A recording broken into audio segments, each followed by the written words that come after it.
set. We are live. Yay. Hello. Hi. Hi. 1 second. Let me check something here. I just got a notice on my phone. Should I log in? I'm dying to see me talk. No problem. Self-talk. Avoid at all costs. Hello, everybody. This is Leo, and you are on Live with Leo at 5. And I'm super excited today, as I am every day at 5 o'clock. I have Bri Joy on with me today as a guest. Hi. Hello. Hi, Bri. How are you? I'm doing well. I've got my tea. Like Yes. I said, I have to have a cup of tea with every Zoom meeting I do. So you can imagine how much tea I drink on like a daily It's basis. a lot of tea. A lot of tea, and then you need to go to the bathroom a lot. Yeah. Oh my gosh. Yes. Staying hydrated is complicated. Totally complicated. Because you have to always think that whatever you put in, it's got to go out. Gosh, I know. And I've been drinking so much water recently because I like made it a goal to drink water all of a sudden. So I have this special 64-ounce thermos that I have to drink every single day. And boy, when quarantine is over, I don't know how I'm going to be driving around all the time drinking that thing. You can't. I'm trying to go through at least half a gallon a day, and then sometimes a full gallon. Wow. And then it's they say that you're supposed to drink half your body weight in ounces. So if you weigh 120 pounds, then you will have like 60 ounces. right. So somebody was challenging me and said, like, okay, that's good, but I'm doing a gallon a day, and she's like 105 pounds. Jeez. I don't have time for that. I know, it's the time. Only the time. All right, so if you're just joining us, we're just chit-chatting a little bit here. If you don't know already, you should. Bri works with Generation X Grow, and she is very, very visible in the real estate industry, as she should, which means she's doing a awesome job here in Orange County. And she also has many other talents, which we will hopefully get into today.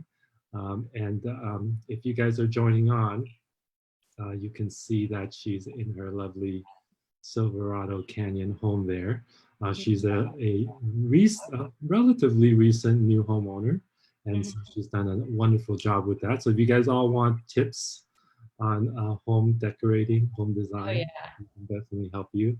She can tell you where she got all of her design decoration and stuff like that. So today we have a few things that we do want to chat about, and we kind of got into it a little bit there. For those people who don't know out there, tell us about Silverado Canyon. Well, Silverado gets its name because it was actually a old mining town back in the day. So Silverado, silver, they were mining. And it's an unincorporated mountain town. We don't have cell phone service out here unless you're on Verizon. We, in the last few years, got cell phone service. Luckily, both my phones are Verizon, so you can always reach me. But it's just like a very quirky area in the Santa Ana mountain range that is partially national forest, and then there are cabins along the, like in between the mountains that used to be for miners. There are some newer homes that have been built out here in the last maybe 20 years, but for the most part, my home was built in the 20s, and there are a lot of homes out here that are original and have a ton of history. So it's really cool to live out here, and population's like a couple thousand, so everybody knows each other. And I was born and raised out here, so happens along. So it makes sense that I kind of moved back here to kind of come back home, I guess. Yeah. Yeah, that's great. I did not know that you lived out there before you bought your home there. So you already had a lot of history in the We're called area. Canyon Kids. Canyon Kids. And so when you moved into your new home, did hmm you still know people that knew you before? Oh yeah, my whole street. I went to school with like half of the kids that have grown up now and have purchased homes out here. So like both of my neighbors went to school with. I've got like four on my street that I already knew, and I already know just tons of people in the canyons in general because people that come here don't tend to leave. So it's small, and all the Canyon kids are moving back because you can't really match the experience that you get out here. So a lot of people have moved away and then they've come back like I did. I lived in Long Beach for 6 years. And then when this home came on the market, I was like, time to go back home. Yeah, so that's interesting.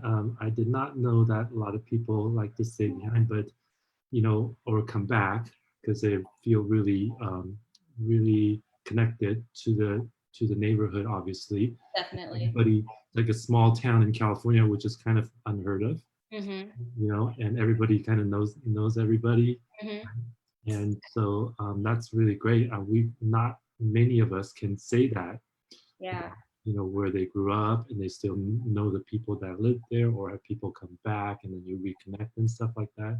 I don't think I know anybody right now from my town where I went to hmm um, middle school or high school, but Yeah. that's just me, I you know. mean, to give it a scale, like my elementary school that I went to, Silverado Canyon Elementary, was 100 students, and that was kindergarten through sixth grade. So it was very, very small, but it was also a very unique experience. We had like a school garden. We went on nature hikes. We took really cool field trips and stuff like that. So it's kind of like a different experience growing up out here and being raised out here. You have definitely an appreciation for Earth. So you won't find anyone out here littering. The place is spotless. And that's just because people keep it clean because they respect where they live. So everybody out here is also kind of a like environmentalist as well. Yeah. That's great. So so right now, do you know the number of the population in the town? It's roughly around 2,000, I would say. And that's just for Silverado. Mhm. There are other canyons out here. There's goes Black Star, Silverado, Williams, Majeska, and Tribuco Canyon. And that's not to be confused with like RSM Tribuco. It's completely different. Very rural.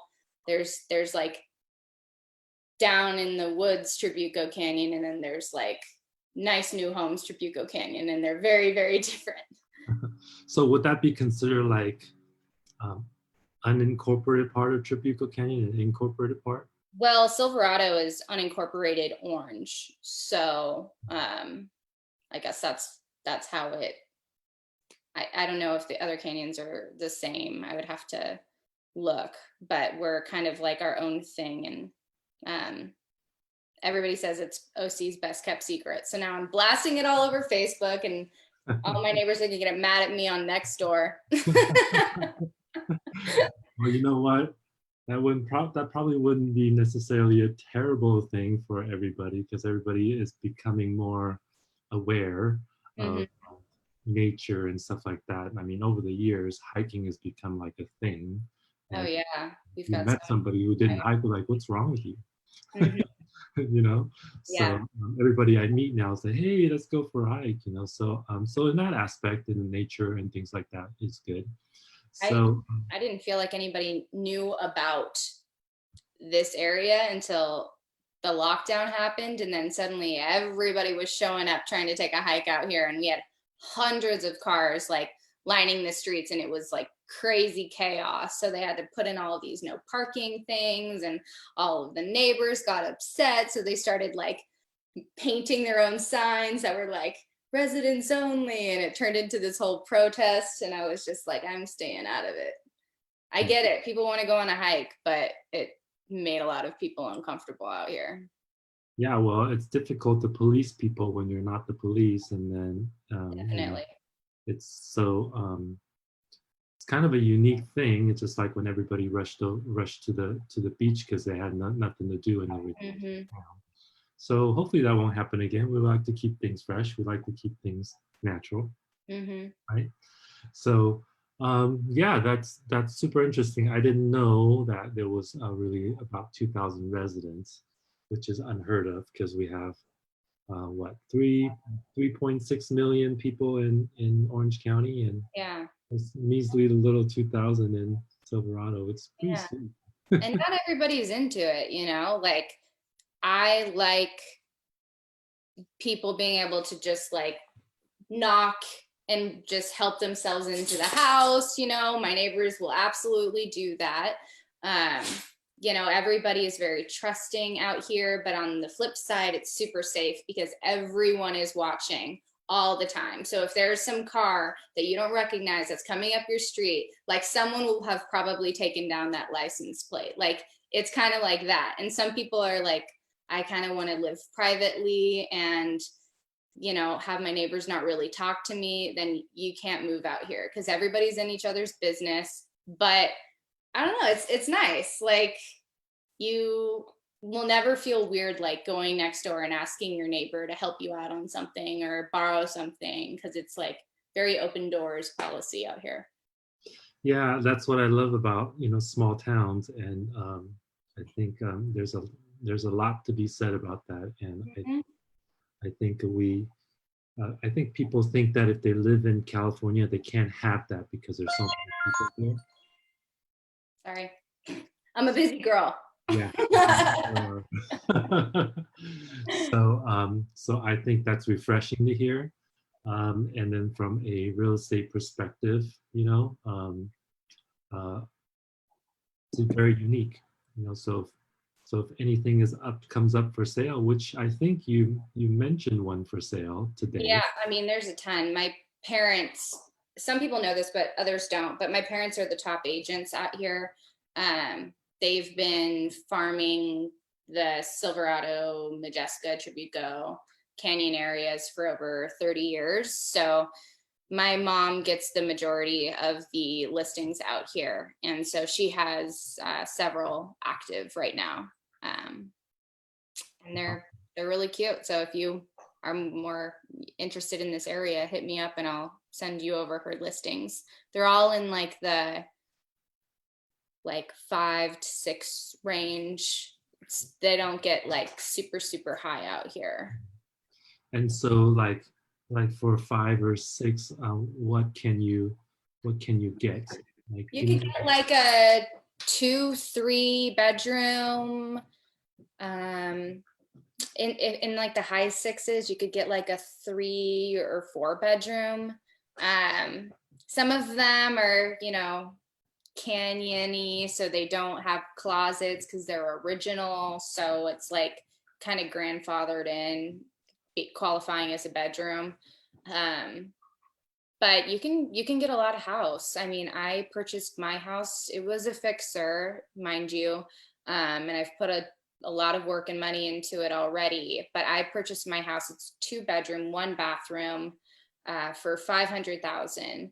But I am on a over 6,000 square foot lot. I have a huge yard, views of the mountains. I have a creek running in my backyard. It's beautiful. So I could have never found anything like this in like Maine, Orange County.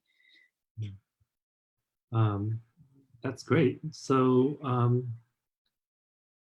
price wise is good, and then you can get a decent sized house there with beautiful scenery, like you said, Mm-hmm.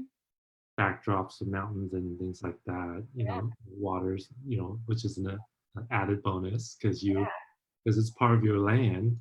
Then you own some water, right? I'll show you. Yeah, awesome. So you can see all my art on the walls Yeah, I see that. going through the house. So like imagine for 500,000, like walking out onto your deck and just like having all of this. Yeah. It's like beautiful hillside.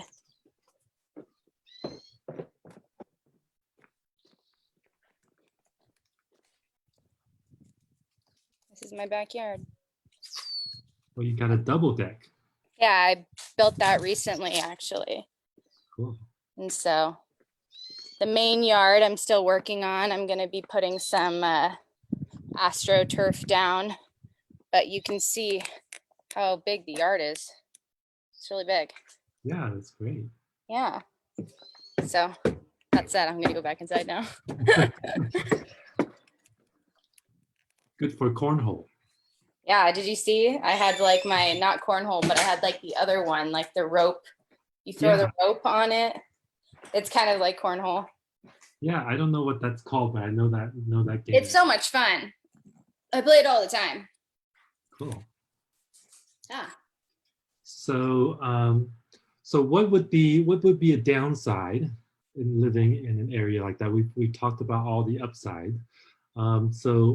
Hey, hold on a second. So there's a bunch of people jumping on right now. Stacy asked where that is. So you can describe it a little bit again, Bri? I live in Silverado Canyon. And for those who don't know, when you look on a map, there's like Irvine, Tustin, then you get over to like Lake Forest, and there's this, right behind it, there's like this giant green patch that people assume there's nothing there. Well, that's where I live. So it's like on the map, like you can't even go onto Google Maps or anything. It's just like green. But it's about, I mean, to get to my corporate office in Irvine, it's like 25 minutes. So when you live like in paradise and you're only 25 minutes to like, you know, your office or whatever, it's totally worth it. I'm used to like a much longer commute. So this is just perfect. Yeah. I'll say the cons though of living out here. Yeah, perfect. One I already said, if you aren't a people person, then this is probably not the place for you, because everybody is in everybody's business. You know, it's not necessarily a bad thing, but you have to be okay with like knowing your neighbors, and people probably won't take well to you if you're very like private and you're not like welcoming and warm and stuff like that. People will be like, what's their deal? And everybody will talk about it. So that's one thing. Another thing, I mean, if you consider this a con, I'm not 5 minutes away from like a grocery store. So when I do my shopping, you know, I'll go to my office, and then on the way home, I'll do my grocery shopping, and then I'll bring it home. But if I want something really quickly, it's going to be like a 20-ish minute drive. So you can't just go to Yogurtland because you're craving like Yogurtland at 12 at like midnight or something like that, because it's not an option. But we do have like a little local general store, which is really cute, and it has like all of your basic needs, eggs, milk. We've got some ice cream in there. We've got our wine, beer, chips, snacks, and then they have a cooler that they actually purchase a bunch of stuff from Trader Joe's, like the most popular items from Trader Joe's, and then they put it in a case. Of course, it's more expensive than purchasing it at Trader Joe's because they got to make their money. So there's that. There's like a little bit of a drive to the grocery stores. We're all on septic systems out here. So if you're not familiar with a septic system, it's just a little bit different. We don't have like normal waste management out here. So every few years you get your septic pumped, like they come out and physically pump it. So that could be an issue, because if you're not taking care of it and your septic fails, that could be a big bill. But if you maintain it, then I mean, a lot of these septics out here are original and they've lasted 100 years. So just have to really take care of it. I guess if you're interested in like more modern amenities and stuff like that, a lot of the homes out here are original. I've got like all wood everywhere. So if you're looking to buy a house out here that's a little bit more upgraded, that might be hard to find. Like I have granite countertops and stuff like that, but it's a lot of wood. Of course you could gut the place and stuff like that, but that would kind of like hurt my heart because these homes have so much history. So you would hope that someone that moves out here appreciates, you know, like the area, and what comes with the area is like sort of old homes. And so I love it when people try to like keep the, I don't know, keep the style of it the same. You could upgrade it and stuff like that, but don't like completely gut the home. And I guess the last, there was one more thing I can't remember. It's hard to come up with things that are like bad because I don't consider like any of these things yeah. And you know bad. what comes to mind is like, hey, there's historic factors in there. Just like Laguna has historic factors in there because they've been around for 100 years. So this is probably similar, I would guess. It's no, it's nothing like that. Like it would just be me silently judging you for like gutting your beautiful like historic home. Oh no, Like, I don't mean it like that. I just mean that has some history behind it. Yeah, it has history, So, but it's not protected per yeah, se. yeah. No, So I'm not saying that. Yeah, I'm just yeah, saying just for nostalgia, for just aesthetics and just knowing stuff. So has totally. there been anybody famous that people might know have lived there? What was that? Has there been anybody famous that people might know that lived in Silverado? Have there been any? Actually, yes. Well, the canyon right next door to us, Majeska Canyon, has a whole history, and it's actually called Majeska Canyon because it was sort of first founded by a Shakespearean actor by the name of Helena Majeska. And she was the equivalent of like, I don't know, Britney Spears or something like that. Like everybody knows her name. Like back in the day, she was making $1 million like 150, 200 years ago. Like that's how famous she was. But all of this was before they had I think film came out just after she passed away, so they don't actually have any like film of her, but she was super, super famous, and she sort of created this estate in Majeska Canyon where it was basically just her. And this was before any of Orange County was really developed. And it was kind of like her place of solace. And she escaped away to the canyons when she wasn't on tour like all the time, going all around the country. So And she made her money in as a musician, or she made her money. she was a Shakespearean actor. So I she see. did big like performances and like filled up giant opera houses and stuff like that. So she was very, very well known.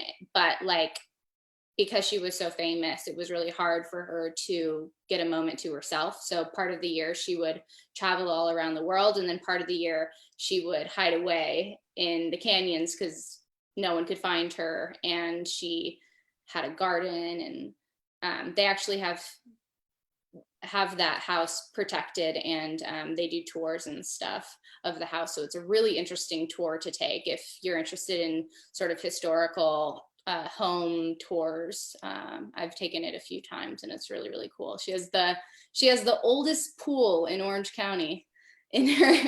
So you can imagine it's just like a concrete hole. There's no drainage or anything like that. So not the most sanitary pool, but it is a pool nonetheless. Other than that, yeah, there have been like musicians and bands. There are some that actually live in Silverado, but I'm not going to name names or whatever. But there are some musicians in some pretty big bands that live out here because it's a fun place for them to raise families and escape from tour life. So she was in the late 1800s? Is that what you're kind of Yeah, time frame wise? Okay. I believe so. Ooh, I'd have No, to it's okay. We're history. not fact checking you or anything. We're just gonna Yeah. get an idea. We're I'm not just fact gonna checking. say yes with confidence, and then hopefully you don't Google it. No one's Googling anybody. Not in any fights. Um, so, but is there anybody more recent that's famous? It could be like an actor that we might know in the last Not 30, 40 actors, years. but there are some musicians that are out here, but they would probably rather stay anonymous. Sure, sure. It is on 2,000 people. You can knock 2,000 doors. Yeah, you can knock 2,000 doors. I'm not trying to get a bunch of paparazzi out here. I will say, for those of you who know Fergie, Fergie has spent a ton of time out here. So, but she doesn't live here permanently, but she has an uncle that is out here. So she grew up out here as well. Fergalicious. So that's exactly the question. That's exactly what you're looking for, and I gave it to you. Took a little digging, but I got it. Oh, I will also say that Justin Bieber has spent some time out here. Yeah, well, he comes down to the coast frequently, so I'm sure he likes to go to Cook's Corner. Yeah, he's been spotted there with all the bikers to try to escape. When the paparazzi chases him down the beach at Montage and stuff like that. Yeah. Then he ends up in our backyard with a bunch of people that have no idea who he is. So he's exactly where he wants to be. Yeah, awesome. Those are great dirt to know about. So that's great. So that's a lot of stuff we didn't know about Silverado, which is great. I think everybody should check it out at least, once in a while. Take time if you want. Just don't do it when 2,000 other people are trying to get in. Yeah, just don't do it during COVID-19, or you might get some old lady with a pitchfork who's very sweet at heart, but is just trying to defend her land. Don't call yourself an old lady. Hey, not me. Rude. Okay, so I wanted to ask you a little bit more about escrow and stuff like that, because that's what you do for a living. Oh yeah. Just a quick story about that, because I also want to kind of show people what you do on your own personal time, with that background as well. So tell us, escrow.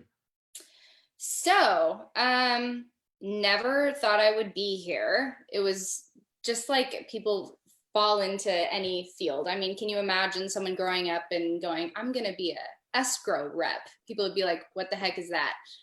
So it wasn't something that I necessarily sought out, but it was something that I fell upon and really enjoyed and gave it a shot. And then a few years later, it's something that I've, become really well known at. And I've, I have a huge client base now, and I'm always growing. And it's been a really, really, really great career for me.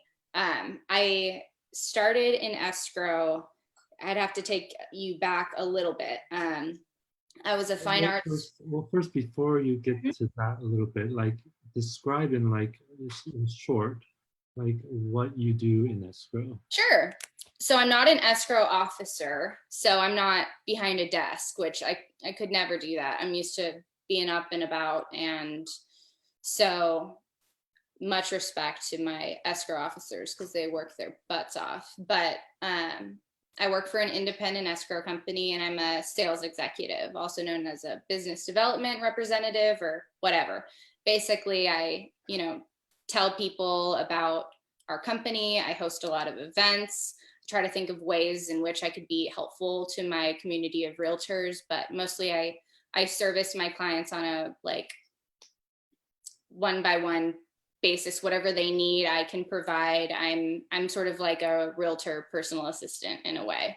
So I have a lot of clients, and then there's a number of ways in which I can offer them support myself or through my company.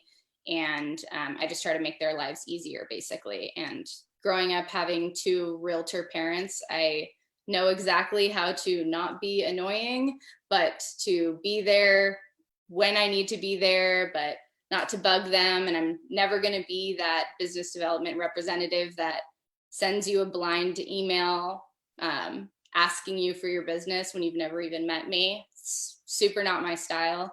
I really just sort of try to prove my helpfulness, offering things, being really involved in the community and sort of introducing myself that way, because I can't be like one of those cold callers or whatever. I need to be able to show my helpfulness in order to get business.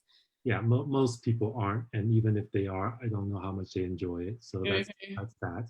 People have to make money and make ends meet, and they just say, "Hey, I'm going to pay you X amount of dollar for X amount of hours. You just pick up that phone and you just do this." Yeah, Sure. I Yeah, couldn't do sure.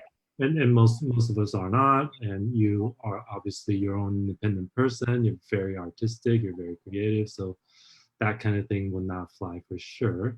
it. But I view you as a front line to the escrow company that you work for, okay? Because they interact with you first to know about your business, you're spreading the word, and then from there, whatever is needed, you could direct them and help them and bring services to them from the escrow company and direct them, right? Yeah, and I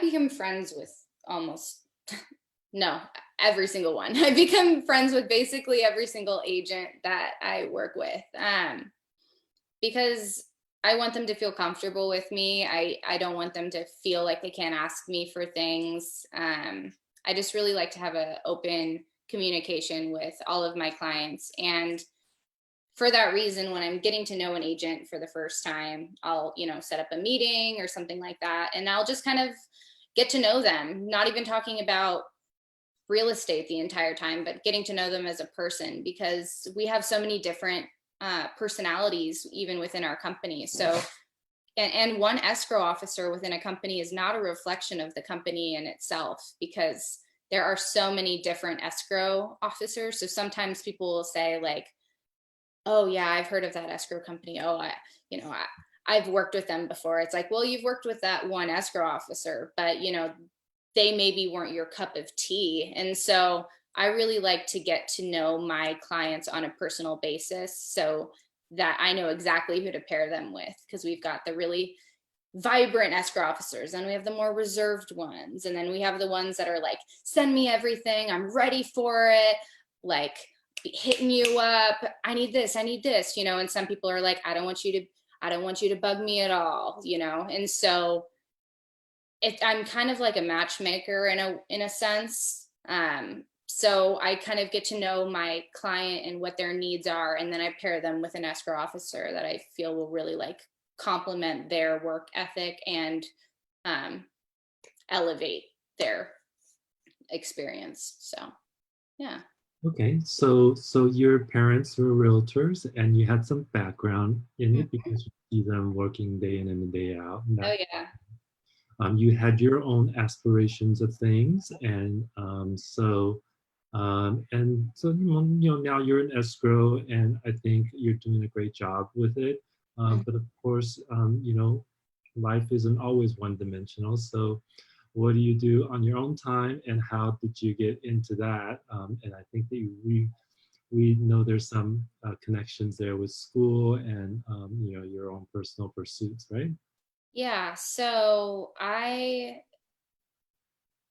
was an artist like my whole life. That's how I identified. That was my practice. I went to OSHA in Santa Ana and majored in visual arts there. And then I went to Cal State Long Beach and received my bachelor in fine arts.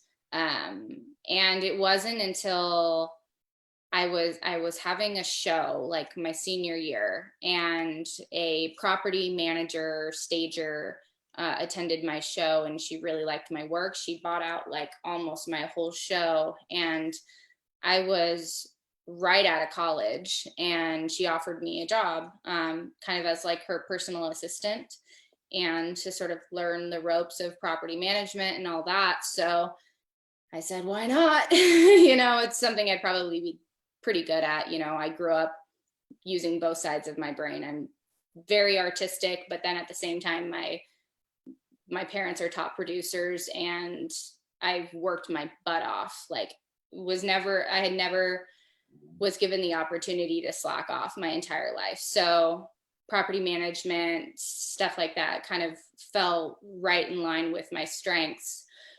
So I worked for her for a time. I ended up getting my real estate license. So I am a licensed agent. I did get my real estate license, and I went into property management for myself. I also did staging, and I have a background in photography. So I did property photography as well. And I did that for a few years. And then I was offered a job just randomly at an escrow company. Someone approached me, and then I did my research and chose the company that I'm at now. And that was after looking into a bunch of different places, seeing where I want to go. And I interviewed and got the job. And a few years later, that's what I'm doing. But this all started with me at an art show. And it's weird because like half of my Facebook friends or Instagram friends are probably so confused, like seeing all of these like real estate related things, or seeing Bri and business casual wear, because they're used to me looking like homeless in the studio with like no makeup on, like ripped everything, stains everywhere from paint. So I'm definitely looking a lot more polished these days because I like only shopped at Goodwill, and everything I own had paint on it. So it's very different for me. And I try to like bring my own style in. I'm slowly trying to like introduce like my own style into the escrow world, because I didn't want to show up looking completely crazy in the beginning. I wanted to, look the part, but now I'm throwing in some colors. And I think that the longer I'm in this industry, the longer like people will get to know me, and they'll know that I'm a professional, even if I'm wearing like some hippy dippy clothes or whatever. But yeah. So I started off in art, and I still have a massive collection. The pieces that are in my house are prints from all over the world. I attended a lot of print conferences, and so I have pieces that I've traded works. I usually would trade a piece for a piece, so I would give them something that they wanted, and then they would give me a print of their own. And so that's how I kind of built this massive collection. I've got Russian artists, but Italian artists, South American. Oh gosh, sorry, my dog is crazy. But I have a massive collection, and I still have a lot of my prints that I haven't sold because I'm not actively selling right now. So I have my portfolio here that I could show you some pieces, because a lot of the agents and people on here probably haven't seen any of my work. So you could definitely do that.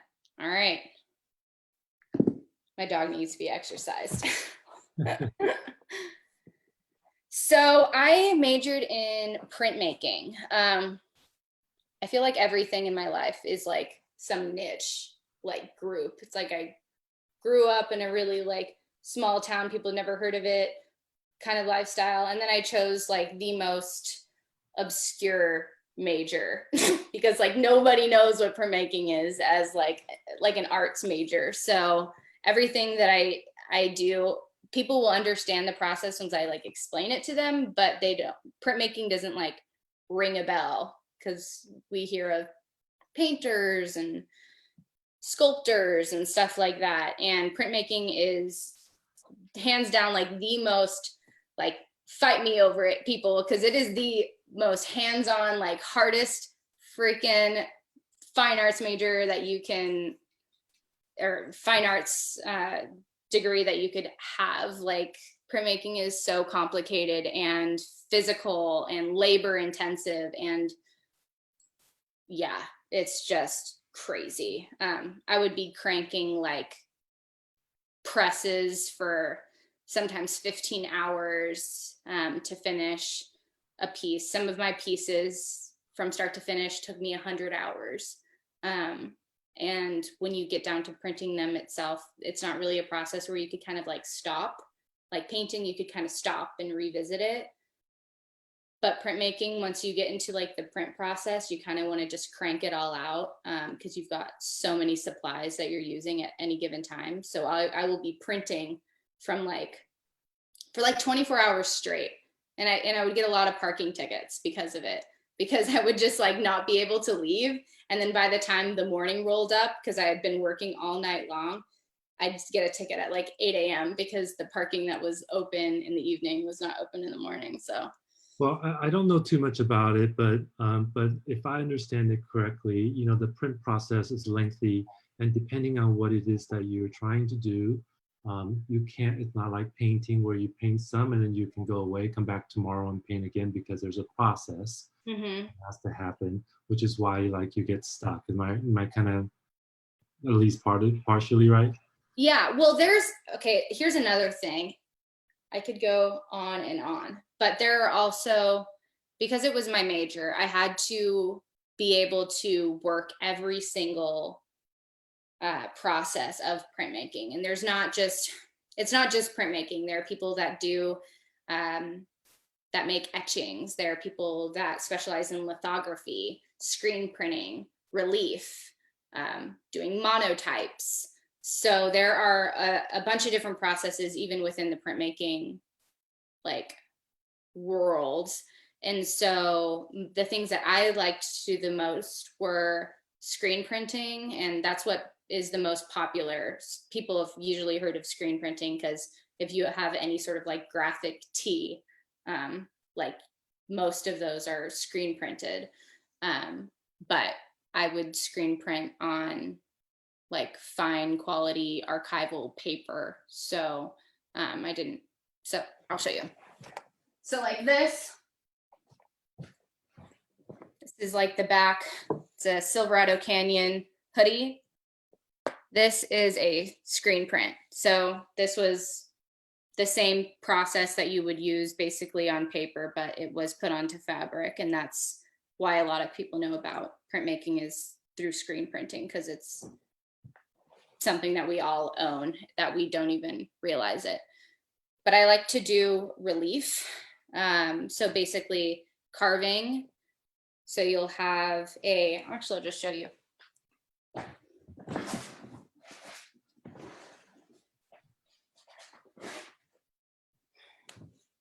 So this is a carving. So you can see that I physically carved out all of these lines.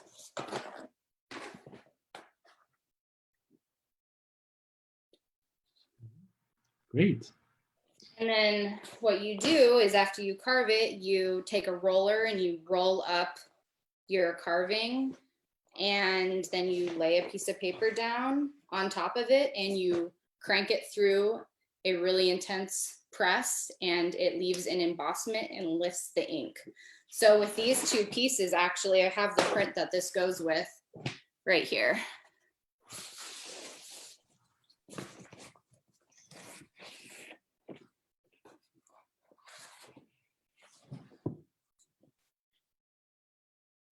So those two go together as one. Is that how you envision it?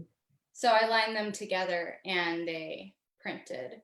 So that's how you envisioned it in the beginning, that those two pieces. You plan it all out, and I've done it on white as well. I actually have this piece hanging in my house, so you could see it right there. Great. So what's the story behind that creation, and what does that mean to you? Well,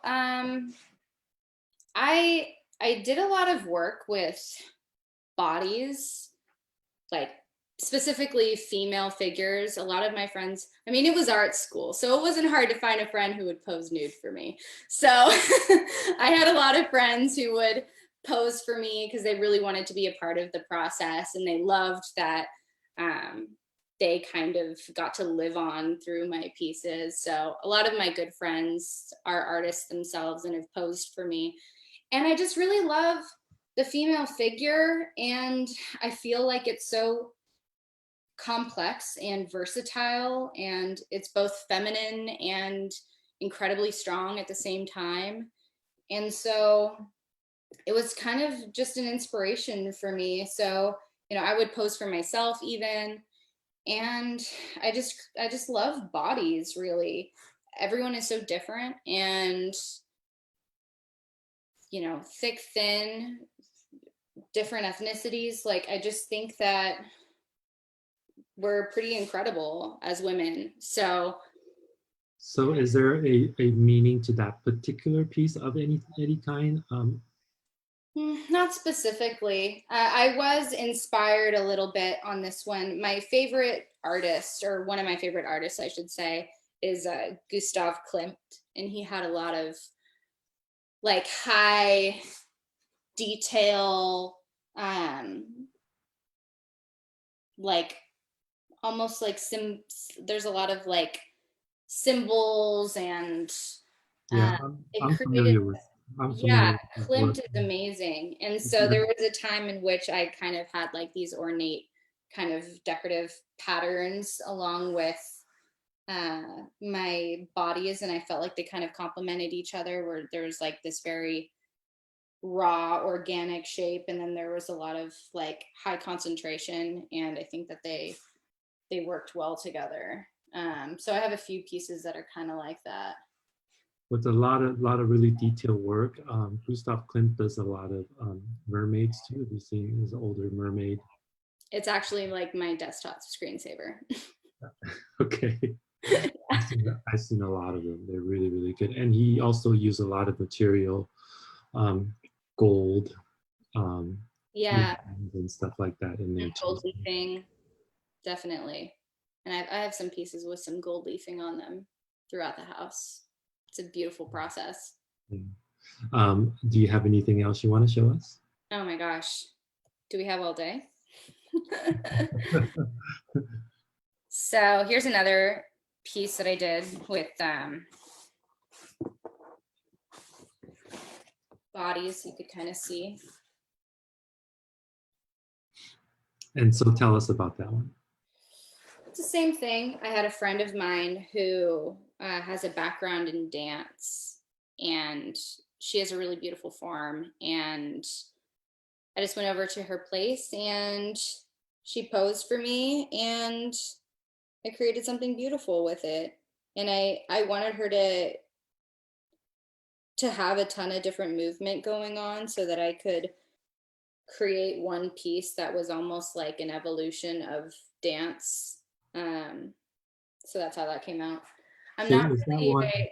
I'm not really a conceptual artist, and that was one thing that was hard for me in art school, because everybody wants to tack like some painful, like heart-wrenching story to everything, and I was kind of over there in the corner like, I just want to create something that's beautiful, that makes people happy. And everybody's like, but what does it mean? And I'm like, it means it's beautiful. Well, you're more visual in how you create your art, not necessarily, Well, with. I was the president of my department. So there was a lot of pressure on me. And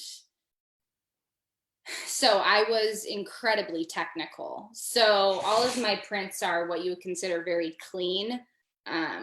I never had sloppy prints, perfect registration. And so I was just kind of like a master printer. So I liked to create pieces that were both beautiful, but also printed incredibly well. So sometimes people are more like conceptual, but it's kind of like a loosey goosey approach. Like I couldn't do that. Like I would literally like drive myself crazy going over like the same thing until it was absolutely perfect. So I just kind of had a different approach to art making, and a lot of people did it for like a relief or to tell a story or because they needed to, and it's like I just really wanted to offer the world something that would make them happy, and I didn't need to have some sob story about it. I just wanted a lot of the work that you collect in your home doesn't have purpose other than to look beautiful and to make you happy, and so that's kind of what I did. Yeah, well, and I think the way I was approaching that question was what inspired you. It didn't have to be a story, it didn't have to be anything, but what might have inspired that particular piece. And that second one with the dancer, Mm-hmm. that was a different, meaning it's a drawing as opposed to, or So is I it? would draw it out first. First, I would actually take photos. So I would use my like photography skills and I would take actual photos. And then I would draw it out. And then this was a carving. So all of the white space that you see is actually relief. So it was carved in linoleum, just like the first piece you saw. And then there's a different process on here, actually, because this all of this white is a slightly different color than this tan, and it's actually a really thin Japanese paper that I put onto it so that it would pop a little bit more. And I just cut out a piece of that paper and glued it, and then printed the piece directly on top of it. So it's So really hard to like explain it and not use like the very big terms. I'm trying to like make it so that it's understandable. So well, I totally get it. So you're totally good. We I'm like, I I get I get it. get I totally get your process. It's not really complicated, but it's very meticulous and takes a lot of time, takes a lot of dedication. Of course, it's a different kind of thing than other type of things that we're more familiar with, like you were saying, painting or other types of things. So, are all the work that you do, they're all relief and screen printing? What- I've done every single form of printmaking for the most part. I've even done like digital litho and crazy stuff. But when, later on, I was, in my senior year, they give us a lot of freedom because we're compiling a bunch of stuff, and we're coming up with what the elements that are going to be in our senior show and stuff like that. So they really let you take the reins on what you want to ultimately kind of like specialize in within printmaking. And so I sort of specialized in relief carving and screen printing. My whole like senior show was screen prints, actually. So there wasn't a relief in there. But those are your two specialties, screen print and Screen printing and relief. And these next two are screen prints. So there's this guy. This is screen printing. So there's no embossment. It's flat, and you use a very complicated, I could never explain it over here unless you gave me like an hour. So there's that. so question, if I wanted, let's just say if I like that print Mm-hmm. and I wanted it on a t-shirt, could you take that and then, I mean, either have it done or you could sell it? So this is one thing that totally so I've had a lot of friends that I actually have a special pin for it because it's this whole funny inside joke that the printmaking community has. And I have this pin that I would wear to conferences that said, no, I can't print you a t-shirt. Because if you are a printmaking student, you have had every single one of your friends go, oh, that's cool. That's so cool. Can you just like print that on a t-shirt? As if it's like, oh yeah, no problem. It's like asking someone to commit like so much effort for their one shirt. Like they have no idea how much that is like to ask for. It's a whole process. Like you have to put photosensitive or light sensitive emulsion on a screen. You have to come up with a design, and then you have to like expose the screen in this light box, and then you have to power blast out the image once it's been exposed, and you have to wait for it to dry, and then you have to get your inks, and then there's a whole cleanup process. It's like, it's so much to ask. So short answer, yes, you could do that. Long answer, it would be a lot to ask of someone, and you may not be friends after. But let me hold that. So I mean, I love that whole thing you just said. It's almost like asking a doctor, hey, can you just check out my, throat, or asking, like when I was in tech, and when somebody found out I was in tech, okay, can you check out my can you fix my program? Can you do this? Which is, annoying for a lot of different industries. And that I can see is one of them, because everybody, all they know is t-shirt, which is why it's kind of a booming industry. Everybody, there's so many, I've talked to so many entrepreneurs, and every 5 of them are like, have something to do with shirt printing or shirt selling or something like that. So it's a very popular thing. So I can see why a lot of people ask. And it's like a shirt, it's just as much work, and it's just a shirt. So you can't charge like $500 for it. Yeah. You put Same that with much effort into it.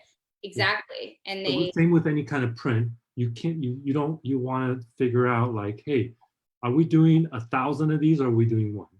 Exactly. And so it's same thing with prints and like banners or stuff like that, and flyers, perfect example, brochures, right? So same kind of thing. And of course, to ask that ignorantly is like, oh, can you print me a shirt? That's different. But if I could would it be possible for me to take one of your print art, give it to somebody that do that thing all day long, and I'll just pay for it and have it done? That would be like, that would, okay, so I'm glad you asked that, so that I could make sure that you never ever do that. That would be like, hey, I have like this original piece, and now I'm gonna get like Joe Schmo printer to like take your work and put it on a t-shirt, when it was intended to be like a fine arts piece worth hundreds and hundreds of dollars. It's almost like, I just cringe as an artist, because I could never have like some of these, honestly, I could never have like all of these pieces just on a t-shirt, because I feel like it almost like dumbs it down. If that makes sense. Yeah, totally. So, but let's just say, let's say I really love your art. Mm-hmm. And I would like it, and for purest form, yeah, we want the original and stuff like that. But if I just love the image, I just love what was created, and I wanted 100 of them for whatever reason. 100 like t-shirts. And yeah, we're not talking about like mass produced like 10,000 and like everything like that. And if I wanted that, just because I like the image, that's something. I would say like some artists print their imagery like on tote bags and stuff, and they'll sell it at farmers markets or art fairs and stuff like that. But it's like, they made the conscious decision to put it on that tote bag or shirt or whatever. If you were to just go to a third party or whatever and get their image put on there, of course you would have to have their permission, or else you might have issues, even legal issues. They're going to say that you stole their work and that, you gave it away, or especially if it was sold after that, then there's like all of these rights that protect artists and their work.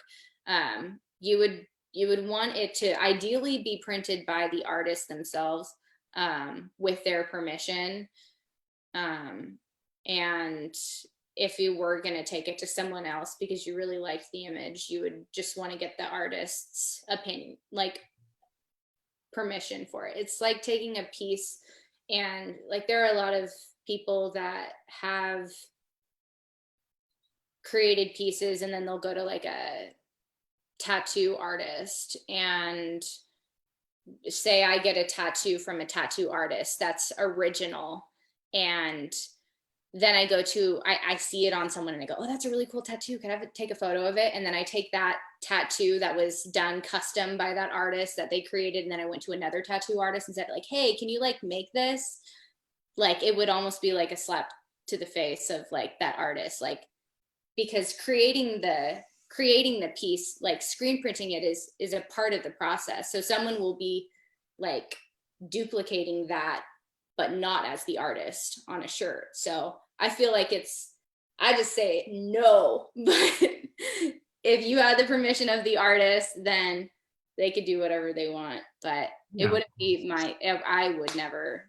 Yeah, of course, there's always copyright issues, and I'm just get permission and just abide by the copyrights, and you're good, right? But you have your own, your what you want to do with your own art, of course. Yeah. And that's of course everybody's choice, whatever they create. So and it's hard too, because like some people, like I have artist friends that make originals, like original screen prints, but then they will do like digital copies of it too. But kind of when you do that, then who wants to pay for an original when they could get something that looks sort of pretty much the same, but it's not a screen print, it's printed from a printer, and they're like, oh god, I just saved $400, sign me up, I'll do that all day long. So it's kind of like when you offer your work in other forms, like on a t-shirt or something, it's like if I had this on a t-shirt, someone maybe wouldn't consider it something that was worth $1,000, and so it just and no, this isn't worth that, or no, I wouldn't charge $1,000 for this, but I'm just saying, like, I don't know, we're talking about differences in value and differences in medium, right? And that's totally fine. You get to decide what medium you want it on, and you have the right because you created it. But everybody has various different ways of how they want their art treated.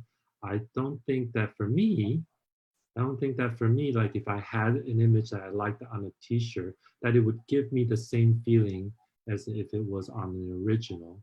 And I would honor the original just as much as I would in other mediums, and knowing the difference that like, hey, this is not originally what it was intended, but that there is, something else. They're really different things. And I really honor that, because you could be like, I think the fact that you have it carved out in a relief in itself, you can't translate that on the screen. You can't translate that anywhere. You have to see it in person for it to be intended that way originally. And so that's the way to truly, enjoy it. Just like right now, like live music is not happening, right? We're hearing it through computers, and that it doesn't sound like that in real life, and you're not getting the same effect of everything. So that the honoring of the originality of what it's intended to be is certainly awesome.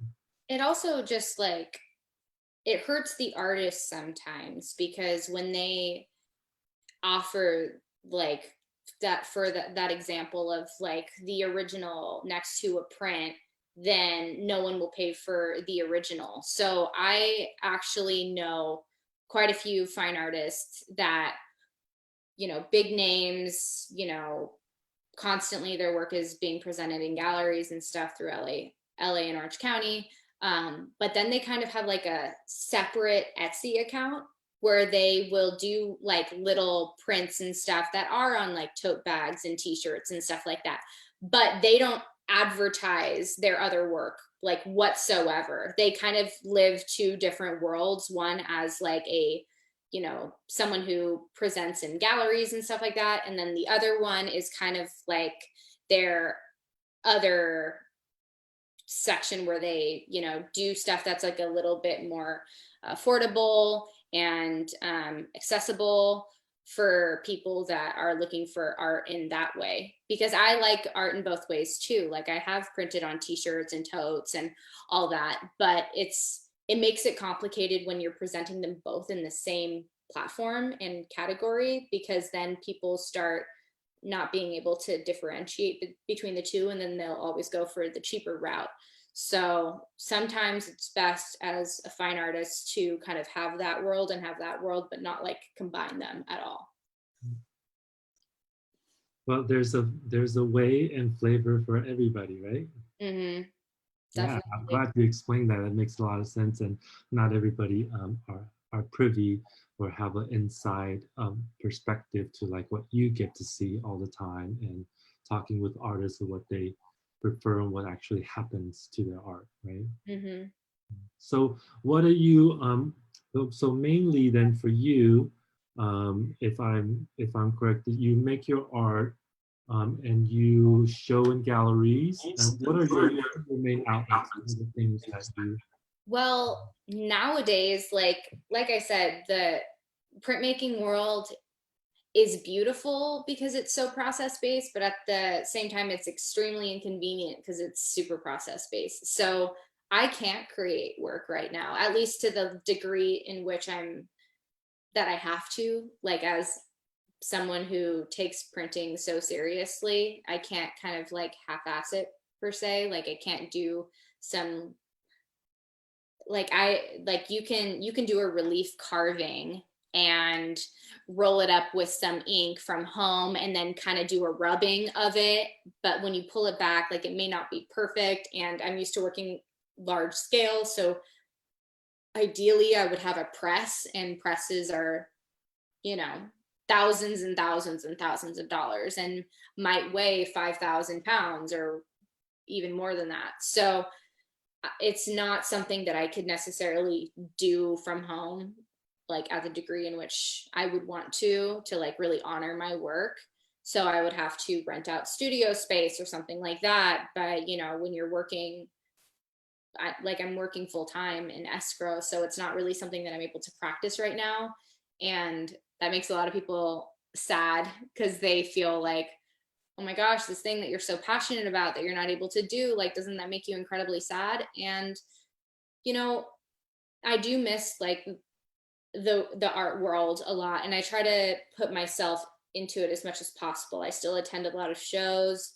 Sometimes I'm still a part of shows. I was a part of a show this past year because they were open to me using work that wasn't recent. So I did show in a gallery that my friend opened. So that was cool.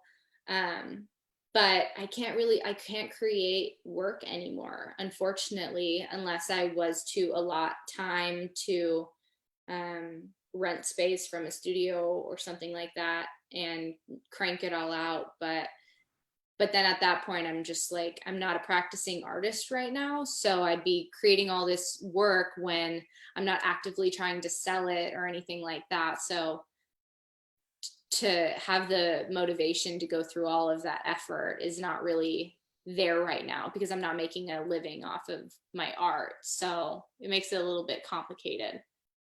So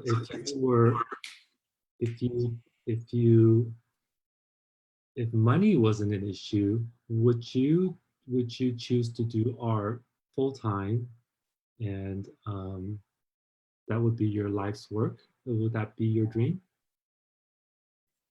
Probably. I feel like that is my dog. 1 second.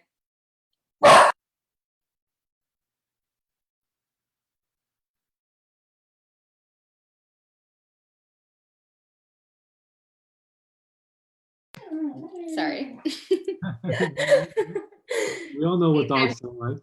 She's quite the barker. That's good. That means If she's a good dog, protective. she would protect this, if anybody tries to break into this house, Oh no. that will be after you. But if money wasn't an issue, I'd say my main passion over everything is travel, honestly. I've traveled all over the world, and I I work to travel. Like I love my job, but I feel like being able to experience other cultures and really like submerge myself in different environments is like the most rewarding thing, and I always feel like I come back like a different and better version of myself, and I am able to really connect with people that have maybe been to the same places. I've had some really good conversations with a lot of different agents of mine because not too many people have traveled all through China, for example. I've been all through China and Greece and Peru and Alaska and all sorts of different places all over. And that's something that's really big in my family. My grandfather retired and took my sister and I on a trip like once or twice a year growing up. And so we traveled with him a lot, and he was one of my best friends. And it really kind of it added such a richness to our childhood, being able to go to different places like that. So I think that traveling would be what I would spend most of my money on. Honestly, I would just live in different countries, and I would create. I would honestly want to open my own art studio. I feel like I have a passion for teaching, not just creating. So I would want to have a studio of my own where I could even just open it up to artists, so that they can practice print, because there aren't actually a lot of places in Orange County. A lot of places you have to jump over to LA County. So I would probably create something in OC that was accessible and affordable for, artists to take part in. So that's probably what I would do. Great. So lots of new destinations in your future. Yeah, I try, every other year or so, I try to travel somewhere big. My last big trip was with some girlfriends to Greece, and that was a lot of fun. It's been a few years though. Honestly, every single paycheck goes straight into my home. So at any given time, I have almost no money in the bank, and I make pretty good money, but it's like I want to do so much with my home, and I did buy it as a fixer. So literally every paycheck just goes straight into my account and out again, straight into my account and out again. Because I know that like when I eventually want to like settle down and stuff like that, I'm not going to have time to get my house all fixed up when I have kids and stuff like that. So I'm used to having like a lot of stability with my bank account. And then when I bought this house, I put 20% down, and all of that stability just went right out the window. So I'm really used to living with not a whole lot of money in my account at any given time, because I want to get all of the stuff that I want done like right now, so that I can then start saving up again and not have to worry about all the little things that I'm always going to look at and wish that I did earlier. So I'm just, for this past year, I have put all my money into my house, and I'll probably do that for another year, and then I'll start saving again. So your escrows matter, people, because it pays for my house. Even when the economy shut down. Mm-hmm. I had a really good month last month. I was like so stoked. A lot of my agents are doing pretty well right now. A lot of sellers aren't as scared to list right now, and everybody knows that the inventory is low, so most things are selling pretty quickly. And so I've noticed that the market is still pretty strong. Yeah, I think so too. I think if you don't turn on the mainstream news, you're fine. Yeah, I don't have cable out here, so we're not listening to the news out here. We're just gardening and living a happy life. Yeah, we'll have to talk about gardening another time. I know. This was like supposed to be a 20-minute meeting, but I will talk forever. I got no qualms about that. I think you have things to share, then you share. We're not sticking to any kind of format necessarily. So, but well,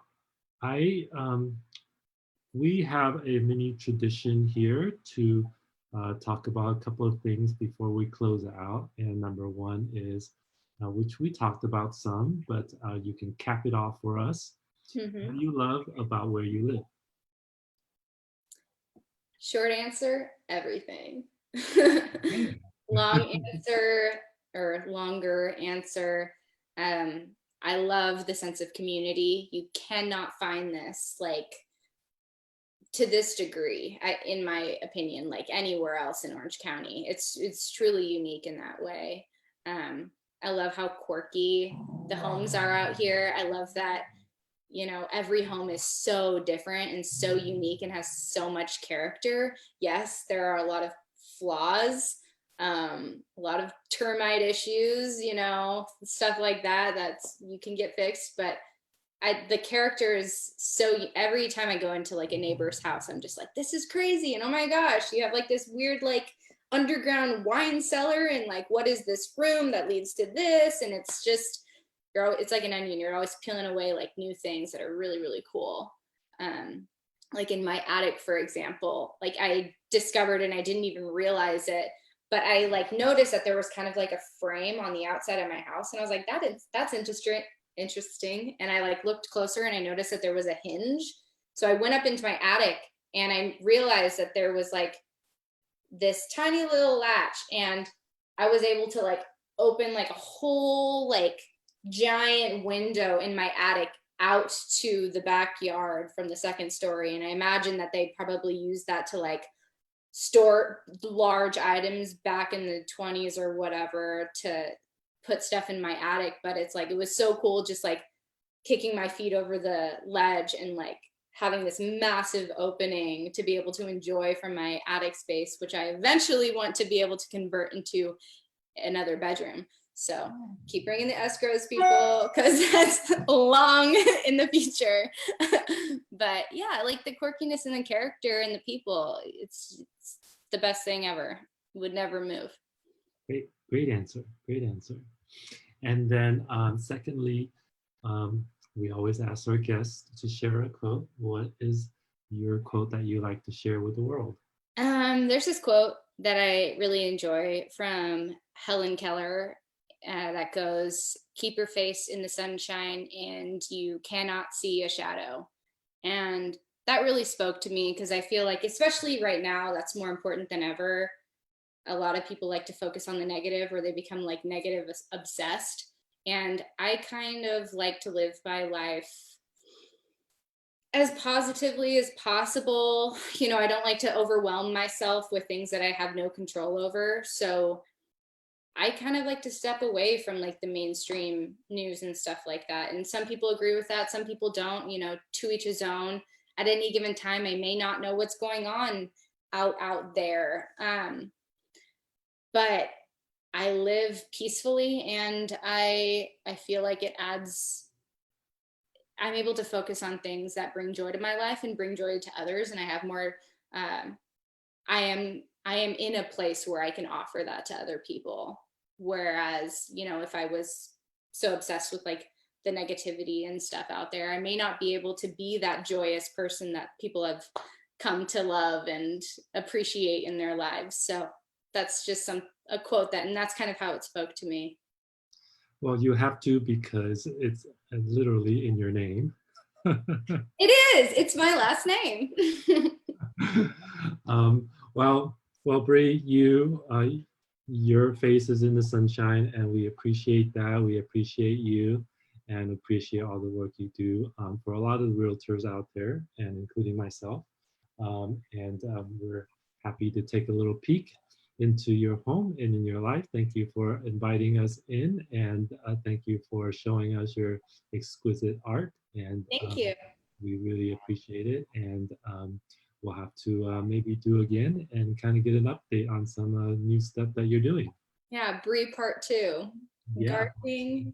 Part 2. Gardening and rock painting, Bri Part 2. Maybe you need to weave in a little gardening and show us your stream sometime. But thank you so much.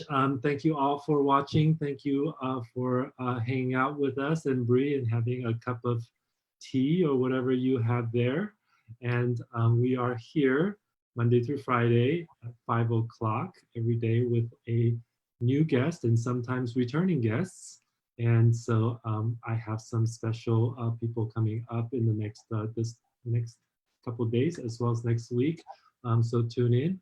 And if you're watching this on replay and you missed the live, go ahead and watch it on replay, and comment replay if you can, so we know that you're watching replay. And if you have any questions for Bri, go ahead and put it in the comments. We're both tagged on it, so we'll circle back around and could either answer for you, or if you want some beautiful art, I'm sure she has some, stuff that would fit your wall perfectly. Mm-hmm.